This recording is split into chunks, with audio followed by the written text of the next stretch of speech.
Good morning.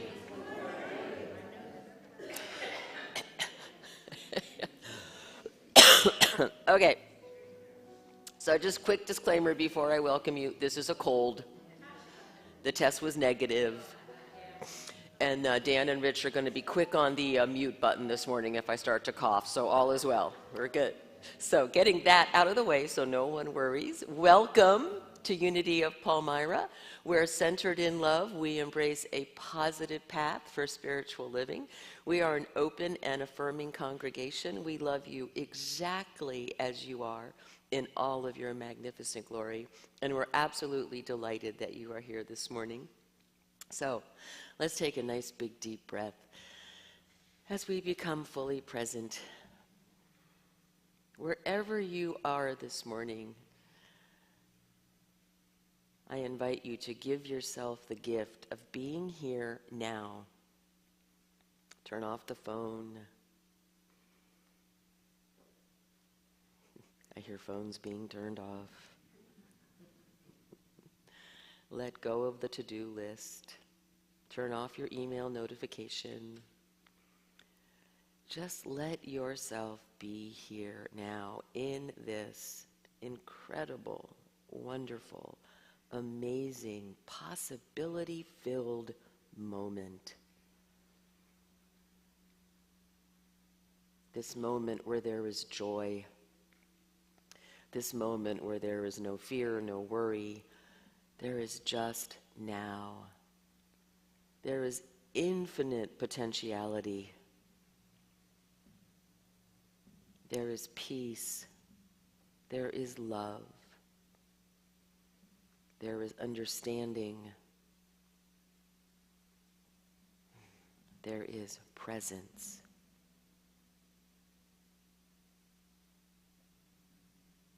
And so we set aside the world for just these few precious moments where we come apart for a while to be together in communion, in common union, where we learn together and explore together and grow together and laugh and cry together. And as always, we enter into this time with such incredible gratitude as we say thank you for this time. Thank you for whatever safe place you are in right now. And most especially, thank you for one another and for cough drops. And so it is. Amen. Let's stand and sing.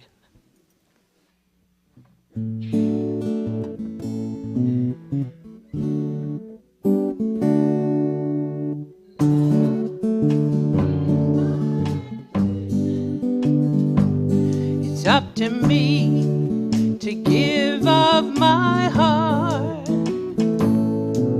and love is my decision. No one else can tell me to start. And once I decide to change my mind, God will show me how. Yes, love is my decision right here and now. Yes, love is my decision. It's up to me to stand on that bridge. Love is my decision. No one else can make me forgive. And once I decide to change my mind, God will show me how. Yes, love is my decision right here and now.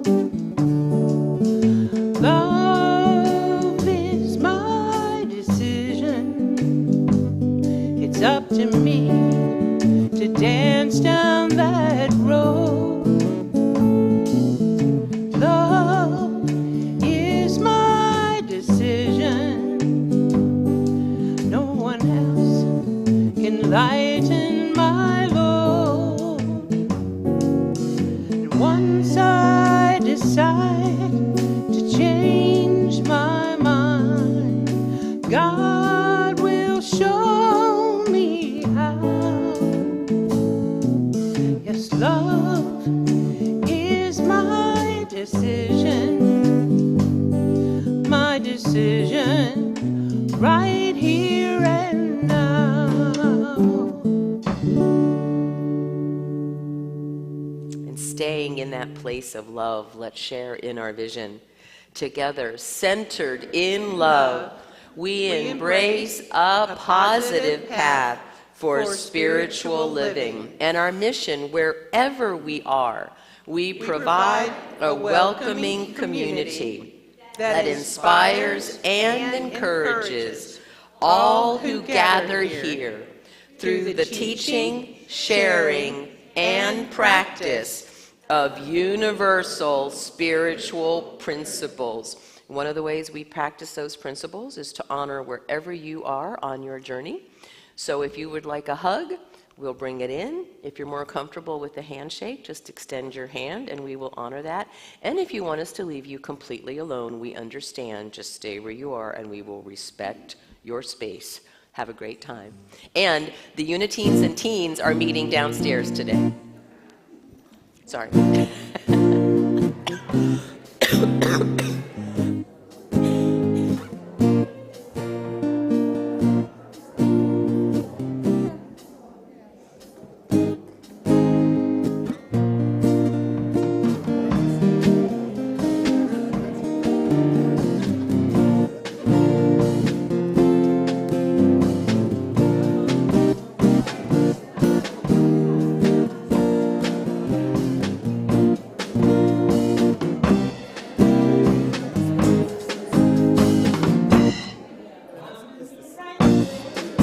At the right time, I am just where I'm supposed to be. I'm in the right place at the right time. I am just where I'm supposed to be. Oh, my soul is welcome here. Oh, my soul is welcome here. I am getting the message loud and clear. My soul is welcome here. Sing with us. I'm in the right place at the right time. I am just where I'm supposed to be. I'm in the right place at the right time. I am just where I'm supposed to be. Oh, my soul is welcome here. Oh, my soul is welcome here. I am getting the message loud and clear. My soul is welcome here. I am getting the message loud and clear. My soul is welcome here. As Janie emphasizes, I am getting the message loud and clear. Have a seat. So a couple of announcements. First, our prayer chaplains for today are Sherry Fries and Dan Christopher. You'll notice them with the prayer chaplain stoles on. They'll be holding sacred space for us during today's service and will also be available after the service today for one-on-one prayer. We are having our monthly hug meeting today, so please come downstairs. This is just a very informal conversation where we keep everybody updated on the goings-on and we get your feedback and your ideas, and pretty sure we're going to be talking about the yard sale today.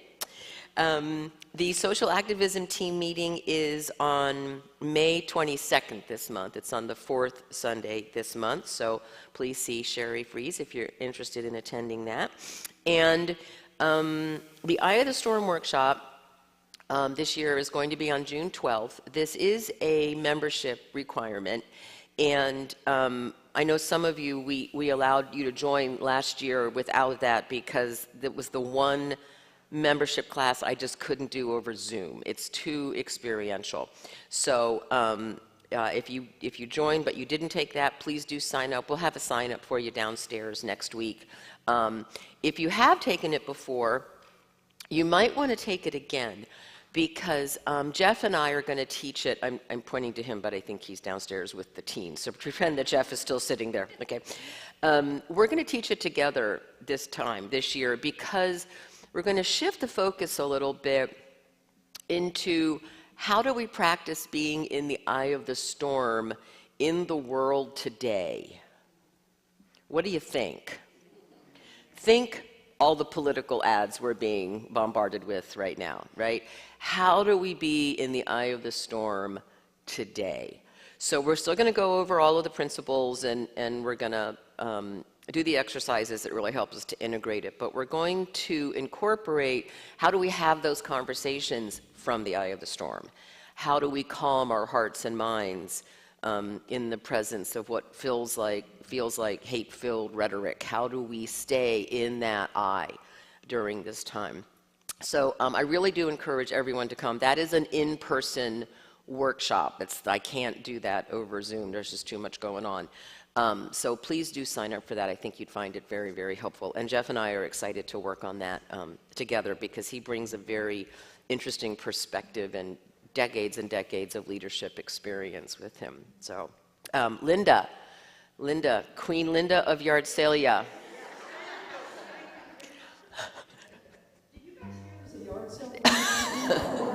All right, that's the first thing I want to get out of the way. Secondly, I really want to invite all of you, whenever you're here on a Sunday, after fellowship, after the service, to go into the Rose Room and shop around. We have some of our items out there. There will be more items being displayed on that day in the sanctuary and actually downstairs in the Holy Grounds, but we won't get that out till closer to the time that week. So please shop, and I just want to say thank you to everybody who's brought in, and keep looking in those garages and attics and special places to bring more, because the more we have, the successful the fundraiser is. More at the hug meeting, but Tammy is going to shoot me if I forget this. There's a bake sale sign-up sheet downstairs, outside, on the little table outside Holy Grounds, for people to bring in baked goods for that day. So I wanted to remind you that you might want to check that out on your way down to Holy Grounds today. Thanks. Did anybody else hear, my mother told me you better shop around? Okay. I'm old, okay? What can I say? All right, thank you, Linda. Miss Kate, would you like to read the daily word?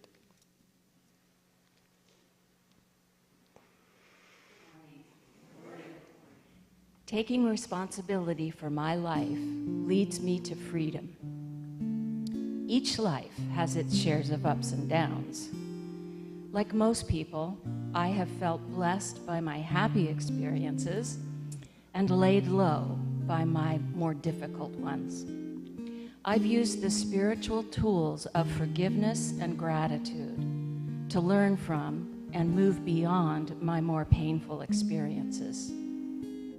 This kind of spiritual housekeeping is my key to lasting freedom. By releasing blame and regret over and over again if necessary, I am ensuring that I will not be bound by the past and limited by an outworn image of myself. Life is dynamic, and so am I. My growth is dependent upon forward movement, and I commit to embracing the freedom that comes from leaving the past behind. With gratitude, I bless the person I was. With faith, I reach unencumbered for the person I am becoming. And from Galatians, for you were called to freedom, brothers and sisters.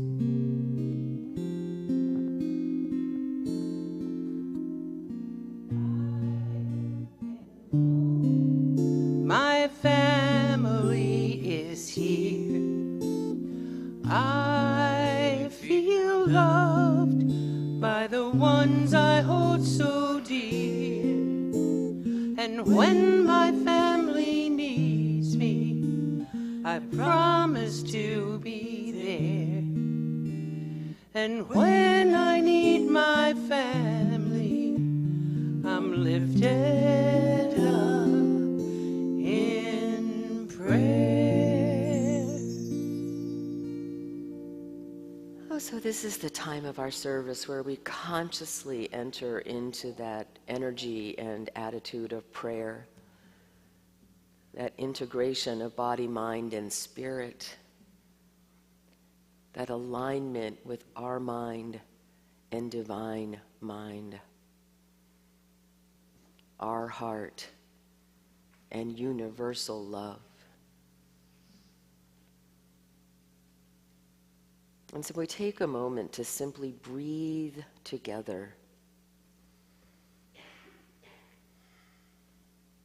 to align our breath, to open our hearts,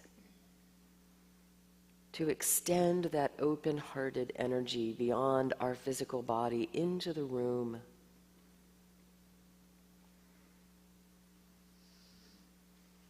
For the love of family, the love that we have for one another, extends beyond us as individuals, extends beyond these walls.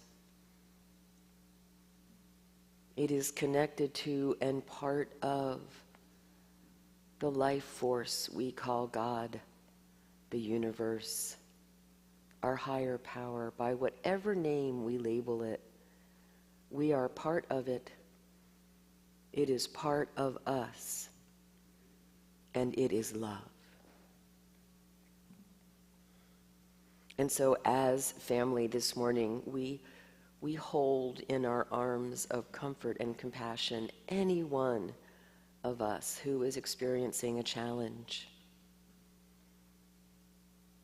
whether it be a relationship challenge, a physical challenge, a financial challenge. Whatever we are experiencing, we hold it in that space of comfort and of possibility. And for those who are grieving, we extend a special hug. We particularly reach out this morning to the family of Linda Klein as they are grieving the loss of her beloved stepfather. And so we encircle them with our compassion.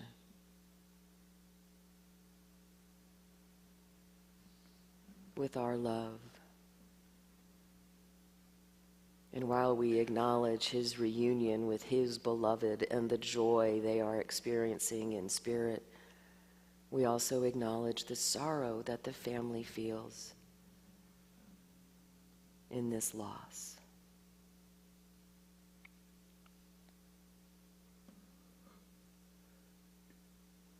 And for those of us who are experiencing joy or causes for gratitude, we ask you to share that with us too, to place that energy into this amazing field, this golden web that connects us all. Just as we feel the comfort move through the strands, we also feel the joy, the gratitude, the glee. For we know that when our challenges are shared, they are divided. And when our joys are shared, they are multiplied. We claim this truth in the spirit of oneness.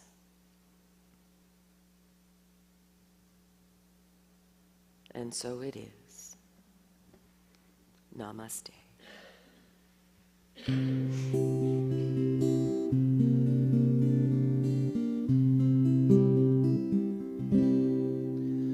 The God in me beholds the God in you. Namaste. The God in me beholds the God in you. Namaste. You are beautiful. You are whole. You are beautiful. You are whole.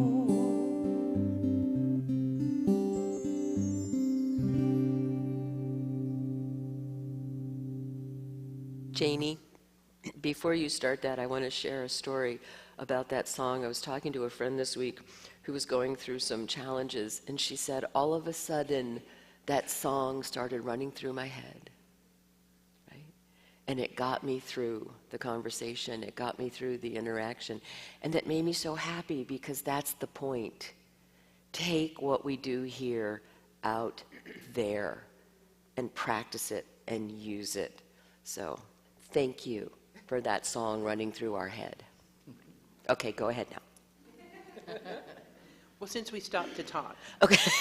just really briefly, and I don't want to mention names because I'm sure, forget somebody, but I just want to thank all you people who make this service run as beautifully and smoothly as it does. You know, bringing me my tea when we're up here frantically practicing, and just your kindness and all the little tasks that get done behind the scenes are so important. Thank you, guys. Thank you, thank you, thank you. That's all I have to say. There.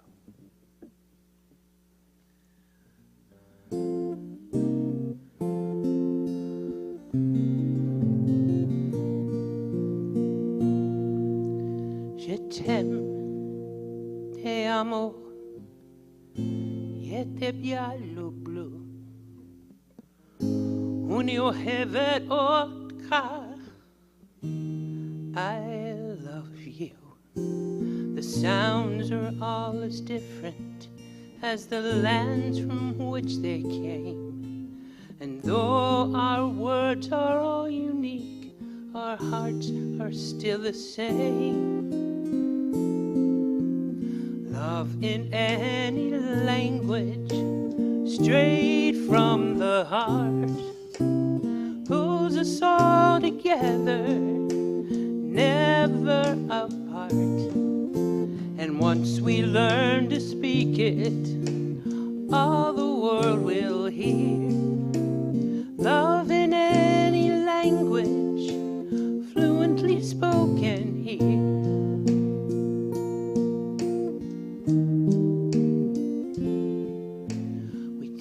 Are young the difference, yet look how we're the same. We love to laugh, to dream our dreams. We know the sting of pain. From Leningrad to Lexington, the farmer loves his land, and daddies all get misty-eyed to give their daughters hand. Oh, maybe when we realize how much there is to share, we'll find too much in common to pretend it isn't there. Love in any language, straight from the heart, pulls us all together, never apart. And once we learn to speak it, all the world will hear. Love in any language is fluently spoken here. Though the rhetoric of government may keep us worlds apart, there's no misinterpreting the language of the heart. Love in any language, straight from the heart, pulls us all together, never apart. And once we learn to speak it, all the world will hear. Love in any language is fluently spoken here. Love in any language is fluently spoken here. Love in any language is fluently spoken here.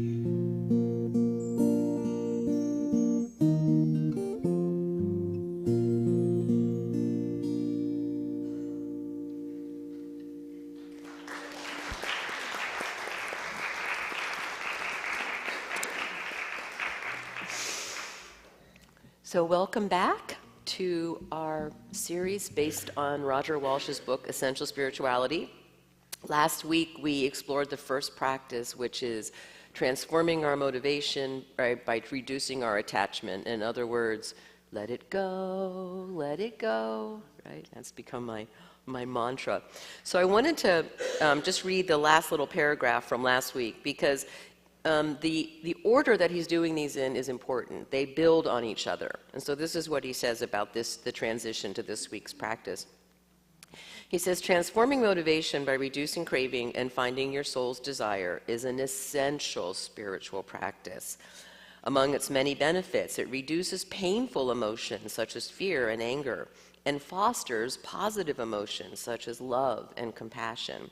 It provides a foundation for transforming emotions and healing the heart, the second of the 7 practices common to the world religions. So that's what we're going to look at today. We're going to look at the second practice, which is cultivating emotional wisdom, or healing our hearts and learning to love. So it's all about love, and we have to get there. That's one of the big points of this practice. We can't skip chapters. We have to move through those emotions that he talks about as being painful in order for us to fully embrace love. So Maimonides, a 12th century Jewish sage, taught, "It is well known that emotions of the soul affect the body and produce great, significant, and wide-ranging changes in the state of health. Emotions of the soul should be watched, regularly examined, and kept well balanced." Think about how holistic that was in the 12th century. Don't we like to think that this is all new, all this brilliant body, mind, spirit stuff? No, Maimonides, 12th century, nailed it, right? So Roger Walsh tells us that transforming our emotions is an absolutely essential practice. And the great religions offer 3 central approaches: to reduce painful feelings, such as fear and anger; to foster helpful attitudes, such as gratitude and generosity; and to cultivate positive emotions, such as love and compassion. And I really appreciate how he approaches fear and anger, because notice he didn't say they were negative, right? He said they were painful, which is actually more accurate. They're painful. So he said learning how to respond skillfully to the painful emotions is one of life's most crucial challenges. And the first thing we have to do is recognize that fear and anger are part of life. There's nothing about this practice that is encouraging us to ignore fear and anger, or to even judge fear and anger, but to recognize that they're part of life, and also to recognize, there's cough drops back there. I think I should be tossing cough drops this morning. Oh, which reminds me, I owe you guys kisses. All right. Yeah, okay. Yeah. Boy, that you remember. So, the point is that sometimes as children, our fear and our anger protected us, right? It's just like some of the habits or the beliefs that we formed as children, they formed for a reason.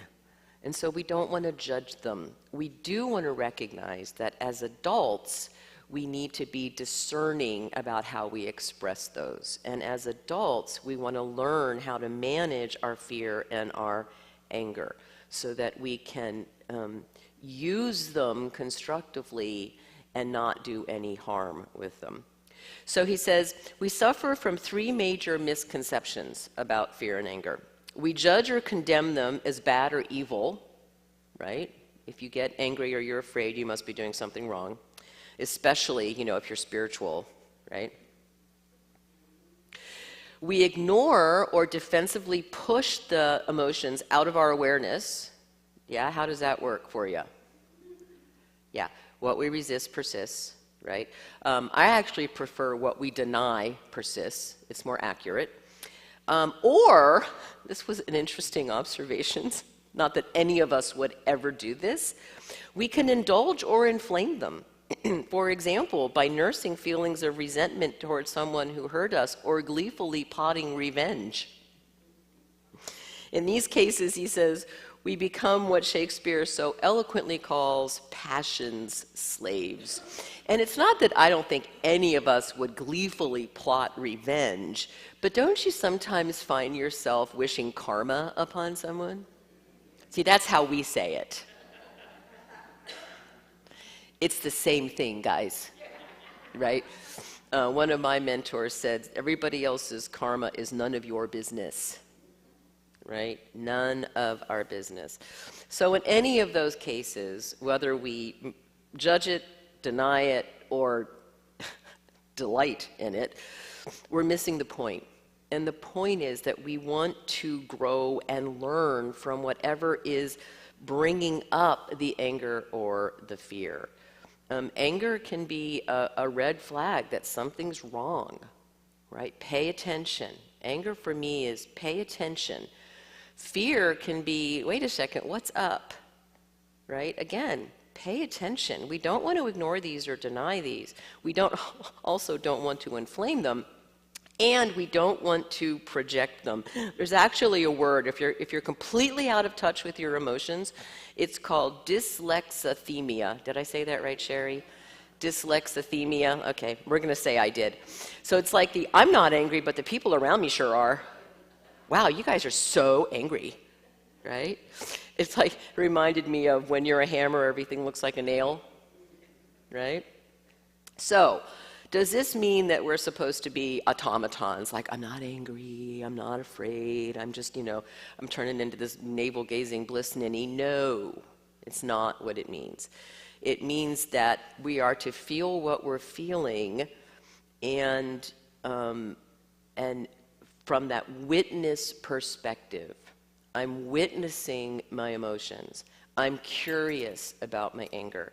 I'm curious about my fear. What are they trying to show me? What are they trying to teach me?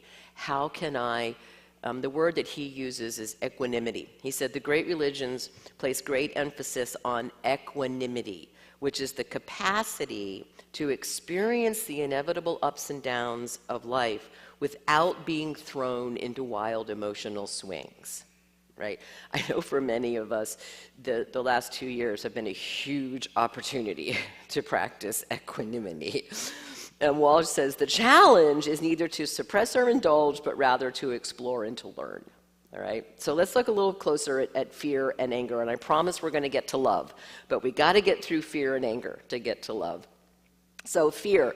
Mark Twain summed up this lesson very succinctly and with his usual good humor. My life has been filled with many misfortunes, much of which never happened. Right? So fear is again, we're talking about, we're not talking about that really powerful fear of if you step off the curb right now, the bus is going to hit you. You want to pay attention to that fear. Right? The fear of being hit by a bus if you step off the curb, all right? That's your amygdala protecting you. But what they're talking about here is that fear where we've projected the worst case scenario into the future. In other words, we're making stuff up, and we're making up stuff that scares us, right? We're making it up, and we're making up stuff that scares us. Now, in defense of fear, again, we don't want to judge it. Sometimes there's a good reason that we're afraid. We want to pay attention to it. We want to observe it. We don't want to say, I can't be afraid. If I'm afraid, I'm not in love. No, I don't buy that. Just so you know, I don't buy that. Sometimes fear is there to get our attention. So we want to pay attention to it. And then there's anger. All of the great traditions really focus on the importance of forgiveness, of letting go of our anger, letting go of our resentment. Again, what is it here to teach us, and then letting it go. He quotes all sorts of studies in this section of the book about how, and we all know this, anyone who's read any Louise Hay knows this, that anger and resentment literally make us sick. They have tied particularly those two painful emotions into heart disease and cancer, right? Back to we are all connected, body, mind, and spirit. If we're holding on to anger and resentment, it can literally make us sick. So again, does that mean we just ignore it? No. It means we witness it, we address it, we learn from it, and then we let it go. Ignoring it is the same thing as stuffing it down, and that's what makes us sick. So paying attention. So I'm going to do one of the exercises with you. So close your eyes, unless you're listening to this and you're driving, and then don't close your eyes. All right. Now, I want you to just take a minute, take a second, and just notice what your emotion is right now in this moment. Just whatever, you're just observing. What is your emotion right now in this moment? Okay? Now, I want you to think of someone that you like or even love. Just bring to mind. You might even picture their face in your mind. And then notice, what is your emotion right now? What are you feeling right now? Now, I want you to think of or visualize somebody you don't like. And everybody has somebody. And then notice what you observe. What's your emotion now?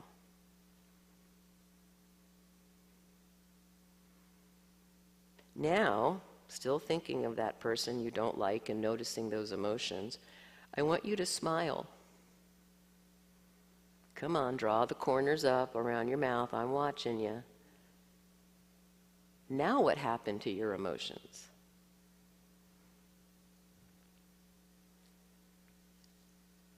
All right, now open your eyes.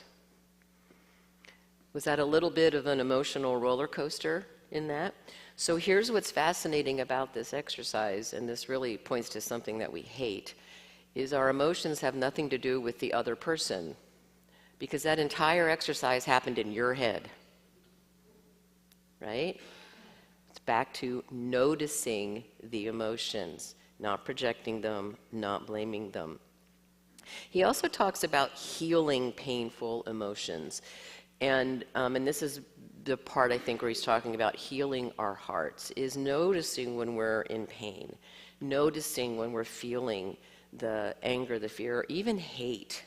You know, that, I mean, I had a friend that said, I hate that I can hate, right? But bottom line is, we need to recognize when that comes up. Again, we can't deny that human experience of hating something or someone. We need to be willing to learn from it, to notice what's coming up from us. The Buddha said, hate never yet dispelled hate. Only love dispels hate. This is the law, ancient and inexhaustible.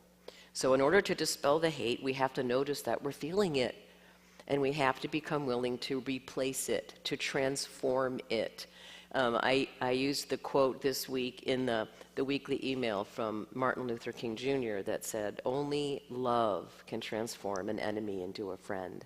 And that comes from this beautiful piece that I just love. And I know you've heard it before, but I think we should read it at least once a month, especially now, because this is important. This practice, particularly as we're going into our primary election week, is so important. He said, the nonviolent approach does not immediately change the heart of the oppressor. It first does something to the hearts and souls of those committed to it. It gives them new self-respect. It calls up resources of strength and courage that they didn't know they had. Finally, it reaches the opponent and so stirs his conscience that reconciliation becomes a reality. And I just want to interject for a second. It does take incredible strength and courage to not return hate with hate. It takes incredible strength and courage to not return violence with violence.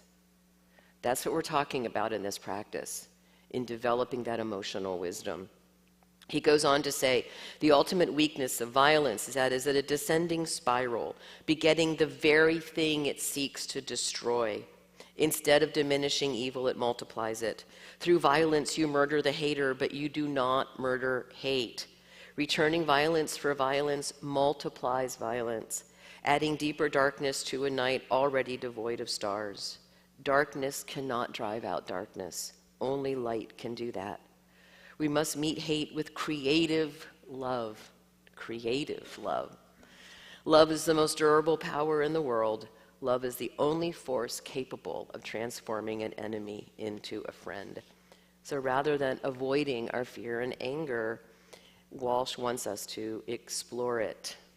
Not try to fix it, not judge it, just explore it. And you know, I was thinking about, you know, as I was preparing for today and rereading that MLK quote that I just love so much. And I thought, you know, when we read about that, I think of the, you know, the protests and the March on Selma and MLK going to jail. But it's that teaching of violence begetting violence is so much more fundamental than that.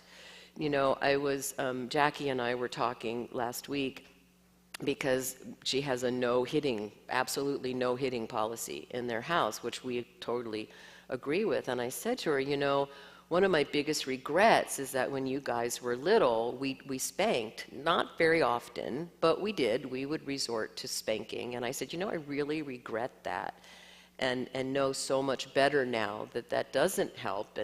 And we talked, and, you know, we said, you know, it's that old Maya Angelou thing about, you know, do your best, and then when you know better, do better, right? And so when we find ourselves wanting to react in violence to violence, we need to step back and take a breath and know that we can do better. And that something as simple as slapping or spanking a child is violence. No other way, nothing else that we can call it. It is violence. And so we need to really look at that beautiful teaching from that perspective, not just from, you know, do we carry guns and are we marching off to war, but how are we in our day-to-day interactions with people? How are we with our children? How are we with the people that we love and the people that we don't? So when you know better, do better. A couple other of the exercises that he has in this chapter. I loved this one. He's talking about forgiveness. And again, this is about letting go of anger and resentment. And he says, you know, if you're really having a hard time forgiving somebody for something, give them a gift. Yeah. Sounds counterintuitive, doesn't it? But he says, this is an elegant technique for forgiveness because it's really hard to be angry with someone if you're choosing the perfect gift for them. Interesting, isn't it? And I would say kick it up a notch and make them a gift. Yeah. I see some interesting expressions right now in the room. By the way, when we were doing that exercise and I was watching you guys, when I had you think of someone that you liked or loved, you all started to smile. And when I asked you to think of someone that you didn't like, you all got very cranky faces, right? So don't ever think we can't read what you're thinking on your face. And none of you should play poker, just so you know. It's also really hard to stay angry with someone when you begin to understand them.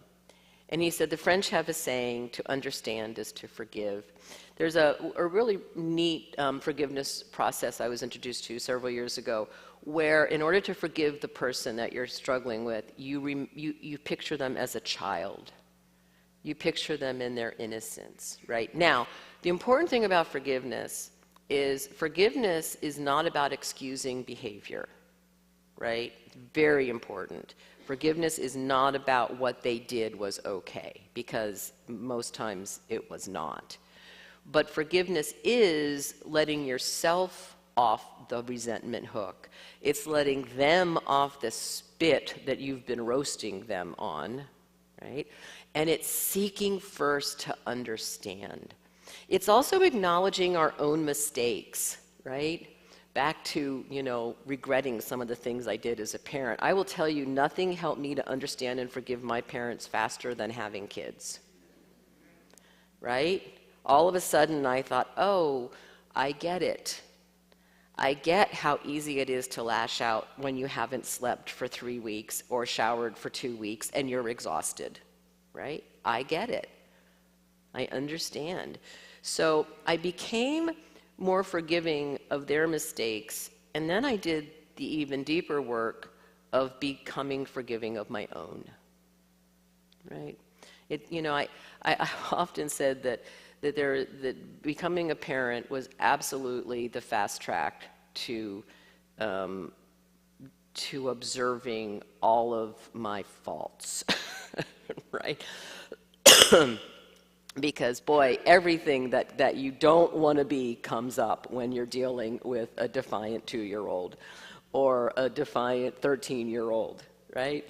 And yet, it's also an amazing opportunity to reach deep down and just love this little person with all of your heart and mind and soul, and call forth all of your best traits at the same time. So, one of my favorite parts of this book is the story, and I want to read it to you. Some of you may have heard it before, because I just absolutely love it. And I just want to give you the heads up that I can never get through it without crying, but I'm going to give it my best. So this is part of where he gets into the deeper reaches of love, right? So we've moved through, we're now committed to developing our emotional wisdom, or I even like to say our emotional intelligence, for those of you who are familiar with emotional intelligence work. And we've learned to observe our anger and our fear. And now we're moving into greater depths of love. And what does that look like? And what does that look like in practice? So this story is about what it looks like in practice. And he introduces this. This is actually a true story. He introduces this by saying, masters of emotional wisdom are able to forgive because they see below the mask of anger to recognize the fear and insecurity that power it. Very important to remember that in the coming weeks and months. The fear and insecurity that power it. Such masters are therefore less likely to react defensively and can respond in ways that are helpful and healing. The following story by an Aikido student offers an example. So this is in Japan. The train clanked and rattled through the suburbs of Tokyo on a drowsy spring afternoon. At one station, the doors opened, and suddenly the afternoon quiet was shattered by a man bellowing violent, incomprehensible curses. The man staggered into our car. He wore laborer's clothing, and he was big, drunk, and dirty. Screaming, he swung at a woman holding a baby. The blow sent her spinning into the laps of an elderly couple. It was a miracle the baby was unharmed. Terrified, the couple jumped up and scrambled toward the other end of the car. The laborer aimed a kick at the retreating back of the old woman, but missed as she scuttled to safety. This so enraged the drunk that he grabbed the metal pole in the center of the car and tried to wrench it out of its stanchion. I could see that one of his hands was cut and bleeding. The train lurched ahead, the passengers frozen with fear. I stood up. I was young then, some 20 years ago, and in pretty good shape. I'd been putting in a solid 8 hours of Aikido training nearly every day for the past 3 years. I liked to throw and grapple. I thought I was tough. The trouble was, my martial skill was untested in actual combat. As students of Aikido, we were not allowed to fight. Aikido, my teacher had said again and again, is the art of reconciliation.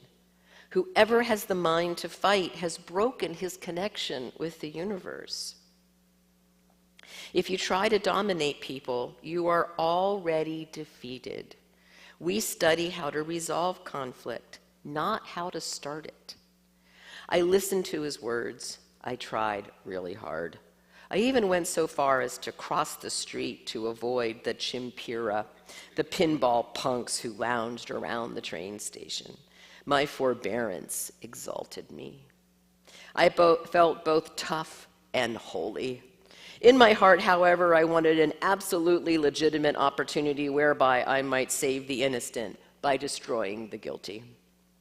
This is it, I said to myself as I got to my feet. People are in danger. If I don't do something fast, somebody will probably get hurt. Seeing me stand up, the drunk recognized a chance to focus his rage. "Aha," he roared, "a foreigner. You need a lesson in Japanese manners."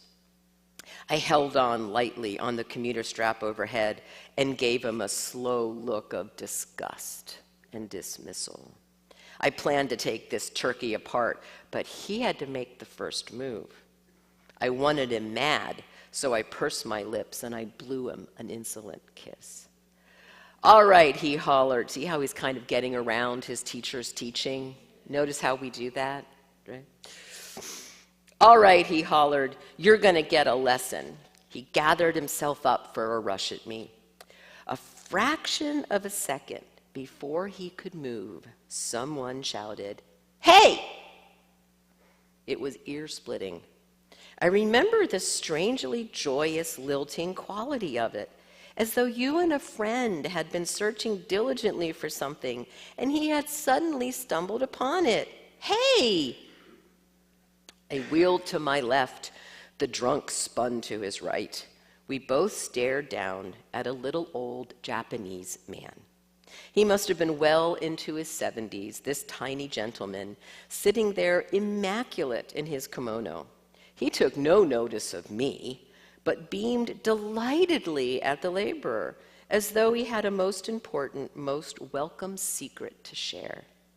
"Come here," the old man said in an easy vernacular, beckoning to the drunk. "Come here and talk with me." He waved his hand lightly. The big man followed as if on a string. He planted his feet belligerently in front of the old gentleman and roared above the clacking wheels, "Why the hell should I talk to you?" The drunk now had his back to me. If his elbow moved so much as a millimeter, I'd drop him in his socks. The old man continued to beam at the laborer. "What you been drinking?" he asked. His eyes sparkled with interest. "I've been drinking sake," the laborer bellowed back, "and it's none of your business." Flecks of spittle spattered on the old man. "Oh, that's wonderful," the old man said. "Absolutely wonderful. You see, I love sake too. Every night, me and my wife, she's 76, you know, we warm up a little bottle of sake and we take it out into the garden and we sit on an old wooden bench. We watch the sun go down and we look to see how our persimmon tree is doing. My great-grandfather planted that tree, and we worry about whether it's going to recover from those ice storms we had last winter. Our tree has done better than I expected, though, especially when you consider the poor quality of the soil. It is gratifying to watch when we take our sake and go out to enjoy the evening, even when it rains." He looked up at the laborer, eyes twinkling. As he struggled to follow the old man's conversation, the drunk's face began to soften. His fist slowly unclenched. "Yeah," he said, "I love persimmons too." And his voice trailed off. "Yes," said the old man, smiling, "and I'm sure you have a wonderful wife." "No," replied the laborer, "my wife died." Very gently, swaying with the motion of the train, the big man began to sob. "I don't got no wife. I don't got no home. I don't got no job. I am so ashamed of myself." Tears rolled down his cheeks. A spasm of despair rippled through his body. Now it was my turn. Standing there in my well-scrubbed, youthful innocence, my make this world safe for democracy righteousness, I suddenly felt dirtier than he was. Then the train arrived at my stop. As the doors opened, I heard the old man cluck sympathetically. My, he said, "that is a difficult predicament indeed. Sit down here and tell me all about it." I turned my head for one last look. The laborer was sprawled on the seat, his head in the old man's lap. The old man was softly stroking the filthy, matted hair. As the train pulled away, I sat down on a bench. What I had wanted to do with muscle had been accomplished with kind words. I had just seen Aikido tried in combat, and the essence of it was love. Love is also the essence of emotional wisdom. So why is that so important right now? How many of us are like the Aikido student in our well-scrubbed, protecting democracy, righteousness, right? When it was the old man who saw through the anger and the hate and the sake and saw the grief and the sadness and what was underneath it all. So Jesus taught us to love our neighbor as ourselves. I think we're being given an opportunity now to expand what a neighbor is. What is our neighbor? Who is our neighbor? You notice he didn't put any geographic limits on who or what our neighbor was. I think this is an incredibly important practice right now. I encourage you to do the exercises in the book. Give someone a gift that you're struggling to forgive. Forgive yourself. Seek first to understand. Witness your fear and your anger without judgment. And love your neighbor as yourself. Let's take that into meditation.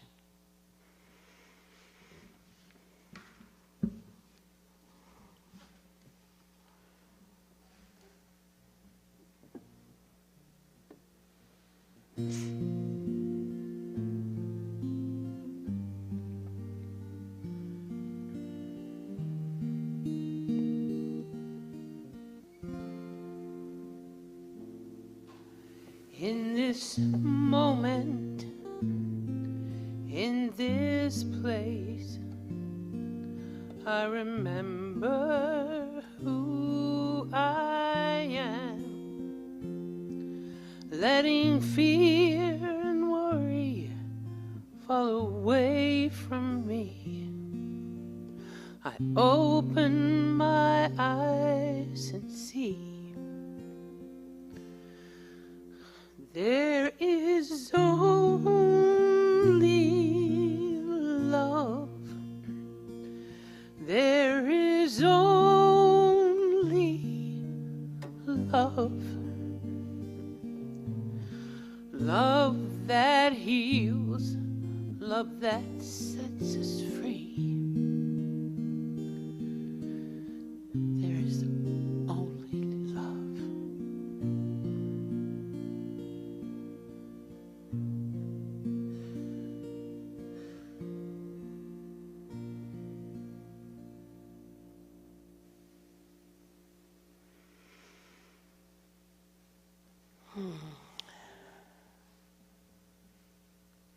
Let's take a nice deep breath and breathe in that truth.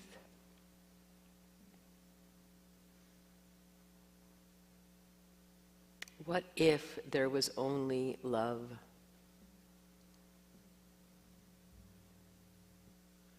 And anything we observe to the contrary is simply the absence of love in that moment.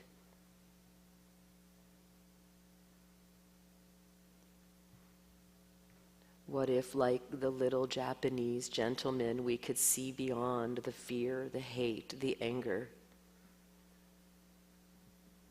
into the hearts of those that share our journey?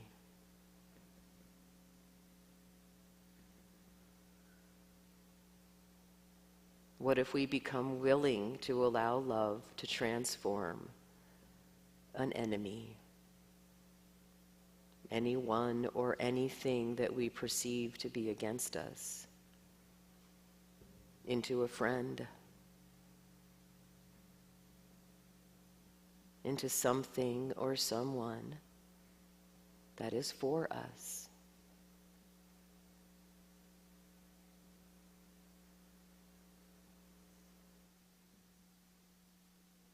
What if we actively and consciously and mindfully cultivated love every day, exercising it as if it were a muscle.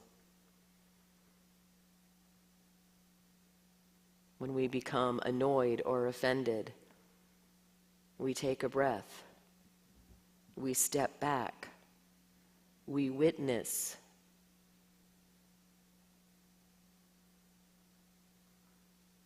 We gently ask ourselves, how is this serving me? How is this annoyance, offense, fear, anger serving me in this moment? Is there something here for me to learn?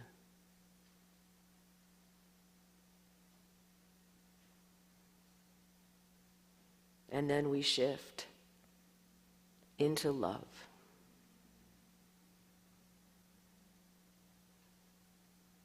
And we notice the corners of our mouth turn up.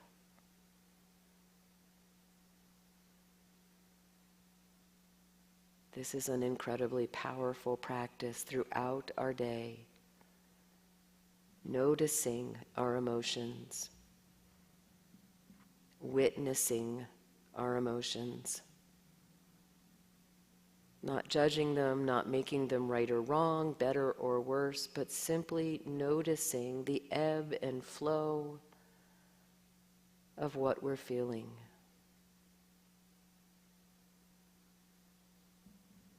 Cultivating that equanimity, not denying or avoiding, allowing ourselves to feel from a grounded, principled place.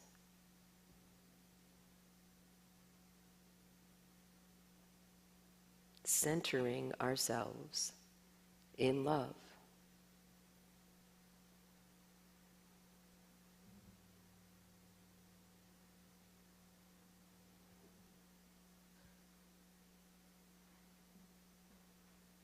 So I invite you to observe, to remember the last time you were annoyed, and righteously so. What do you notice? How did it feel?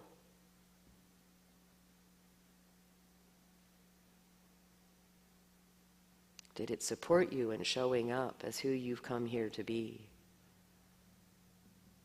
Of making the difference you've come here to make? Of contributing in some way to the world?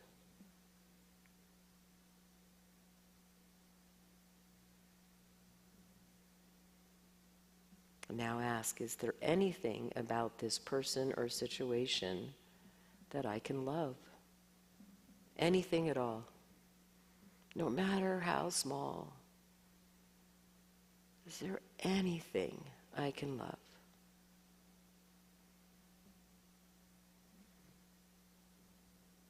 When we can answer that question with a yes, we are on our way to the second practice. Cultivating emotional wisdom. Healing our hearts, learning to love.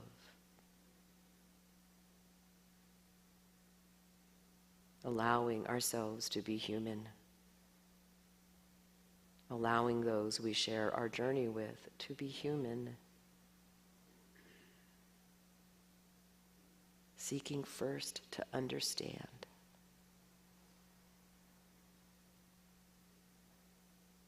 Knowing there is only love.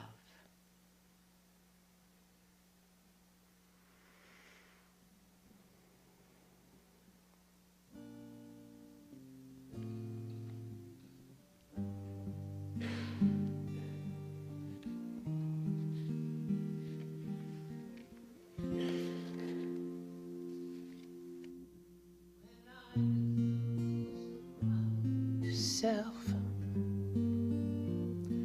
When it seems I've lost my way, when I go inside hear Spirit gently say, there is only love. There is only love. Love that heals, love that sets us free. There is only love. Love that heals, love that sets us free. There is only love.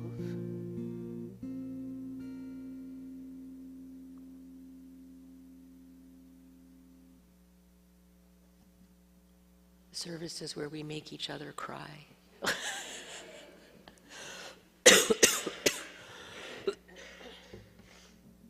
So this is the time of our service where we acknowledge your incredible generosity, and thank you so much for your ongoing contributions to the work of this community.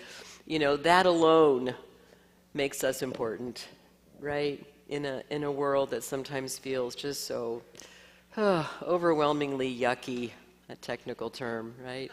To be willing to center ourselves in love and embrace that positive path for spiritual living, not from a place of denial or rejection, but from a place of emotional equanimity, right?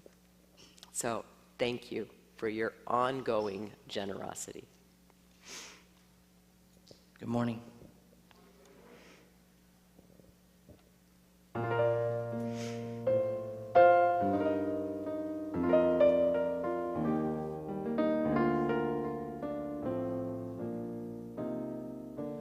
There's a calm surrender to the rush of day, when the heat of the rolling world can be turned away.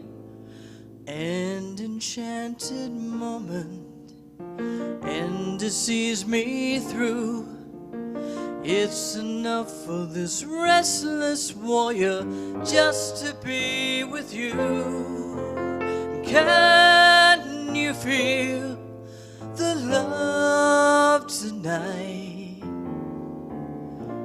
It is where we are.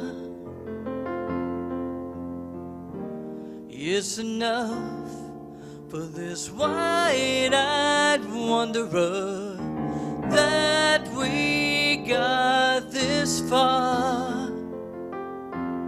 And can you feel the love tonight? How it's laid to rest.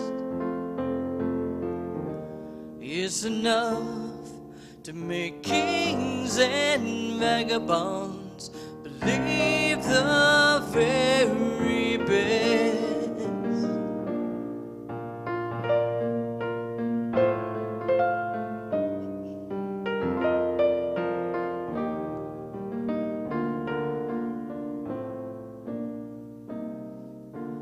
There's a time for everyone if they only learn that the twisting kaleidoscope moves us all in turn. There's a rhyme and reason to the wild outdoors when the heart of this star-crossed voyager beats in time with yours. Can you feel the love tonight? It is where you are.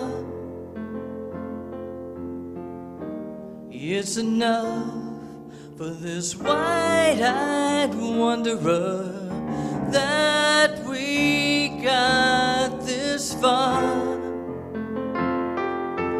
Can you feel the love tonight? How it's laid to rest.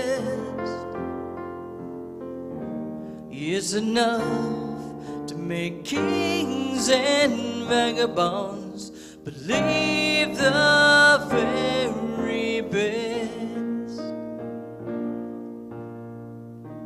It's enough to make kings and vagabonds believe the very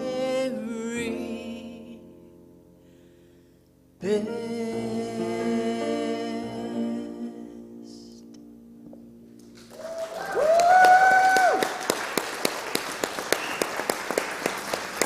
Thank you.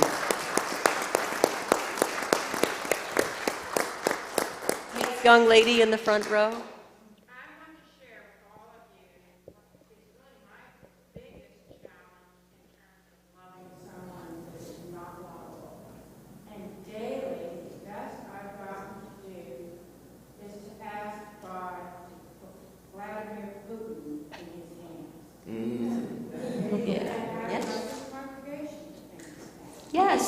Notice the fear and the woundedness that's behind what's happening. It doesn't excuse it, but it helps us to understand, right? Thank you. Yes, yes, and notice these sunflowers are going to stay here until our Ukrainian brothers and sisters have their country back, all of their country back. Thank you, Jody. That was awesome. You know, back to Janie's observation about what goes on behind the scenes. So Janie and I picked out another closing song for today. She called me yesterday and said, yeah, it's not working. It's like, okay, great. No, no worries. See, practicing non-attachment. Did you notice that, right? Non-attachment. I said, so what else you got? And she rattled a couple off, and we picked this one, and then I get a text saying, oh, and by the way, Kate can play for it. And so there you go. See?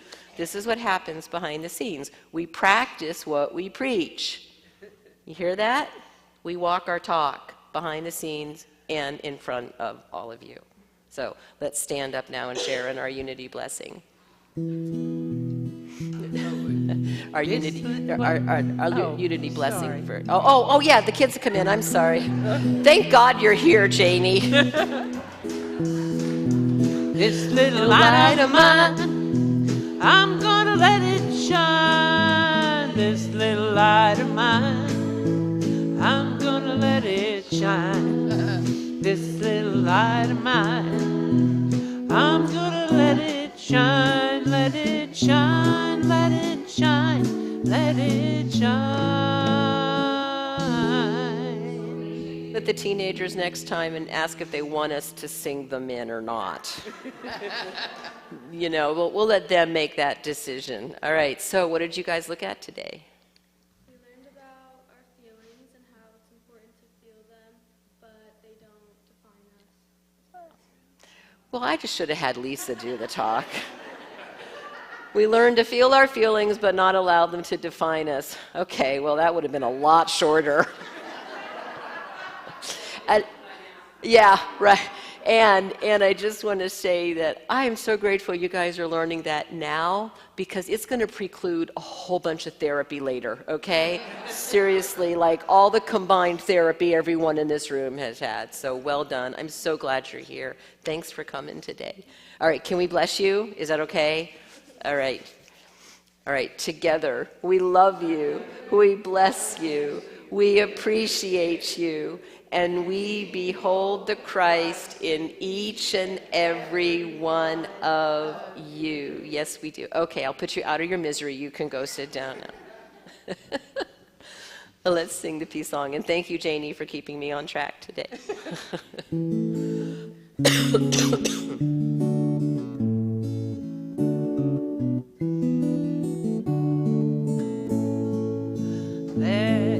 There be peace on earth, and let it begin with me. Let there be peace on earth, the peace that was meant to be, with God as creator, united all are we. Let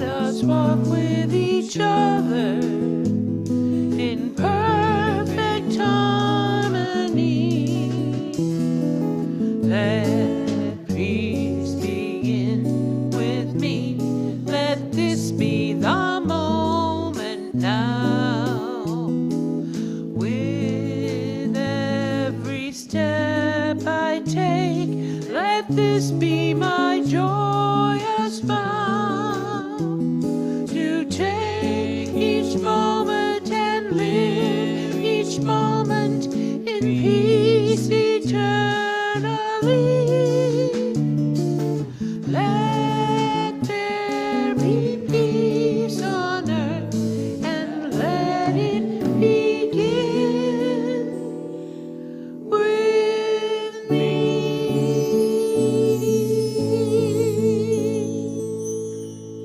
The light of God surrounds us. The love of God enfolds us. The power of God protects us. The presence of God watches over us.